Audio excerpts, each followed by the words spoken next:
नमस्कार, आरिशा पुणेरी चॅनलमध्ये आपलं स्वागत आहे। मी हे रात्री 1 वाटी हा शाबू तांदूळ भिजत घातलेलं होतं। हे भिजून छान झालेले आहेत।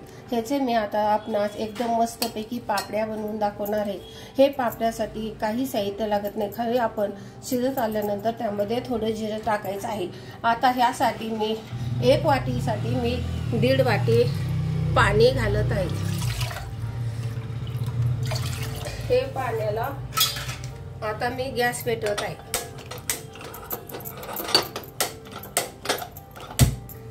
या पाण्याला उकळी आल्यानंतर आपण हे त्याच्यामध्ये घालायचं। ला उकळी आलेले आता मी चवीनुसार ह्याच्यामध्ये मीठ घालत आहे। हे मीठ घातल्यानंतर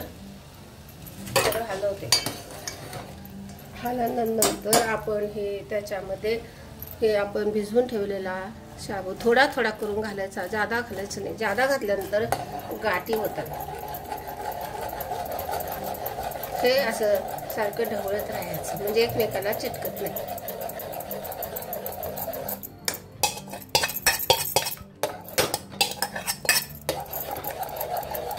ते चिटकलेलं असलेलं ते पण एकदम सैल होत राहतं। हे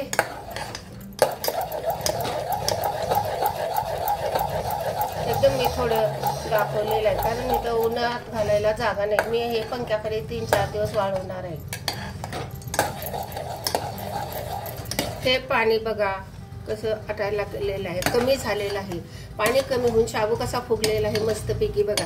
ह्याच्यामध्ये थोडंसं आपण जिरे घालायचं। शिजत आल्यानंतरच जिरे घालायचं, अगोदर घालायचं नाही तर पूर्ण शाबू रंग बदलून जातो ह्याचा पापड्यांचा। म्हणून मी एकदम थोडेच आहे म्हणून थोडेच जिरं घातलेलं आहे, जादा मी याच्यामध्ये जिरं घातलेलं नाही। हे छानपैकी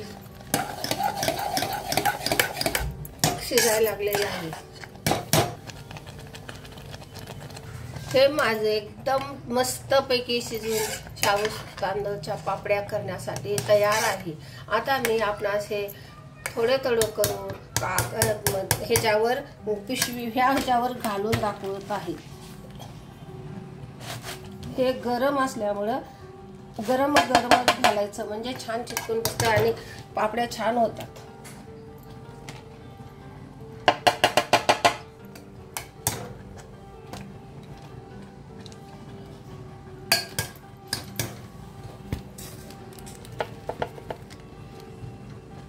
आपल्याला नंतर आकार देता येतो गरम असतानाच। तात्पुरतं हे मी आपणास घालून दाखवते।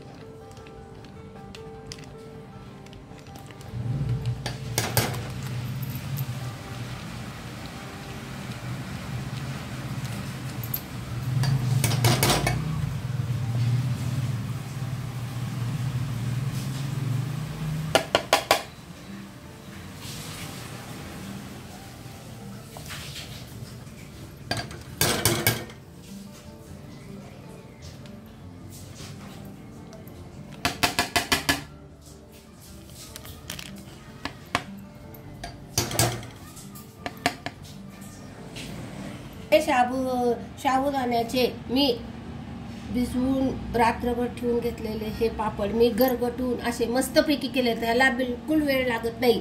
मस्तपैकी छोटे छोटे पापड घातल्यानंतर हे खायला खूप चांगले लागतात आणि चवीलाही लागतात। हे पापड मी 3 दिवस हे वाळवून घेतलेले आहेत आणि हे मी आपणास आता तळून दाखवत आहे। शाबूचे पापड गरगटा करून पापड केलेले, ह्याला तर बिलकुल मेहनत लागत नाही। ही पापड तुम्ही एक वेळ नक्की करून पहा। हे मी आपणास आता तळून दाखवते। हे पण 3 दिवस मी करून ठेवलेले होते।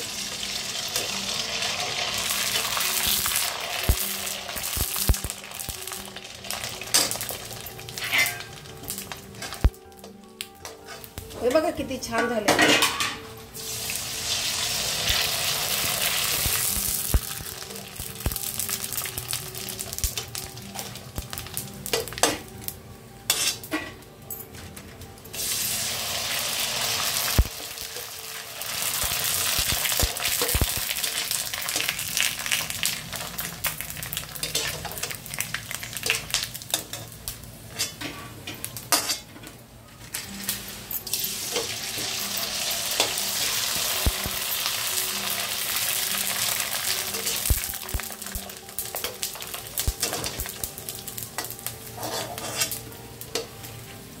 मस्तपैकी करून खावा. हे किती चांगले लागतं बघा.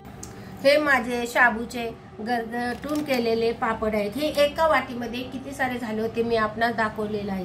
त्यामुळे माझी रेसिपी तुम्हाला नक्की आवडेल. तुम्ही माझ्या रेसिपीला लाईक करा, शेअर करा आणि माझ्या व्हिडिओला सबस्क्राईब करा.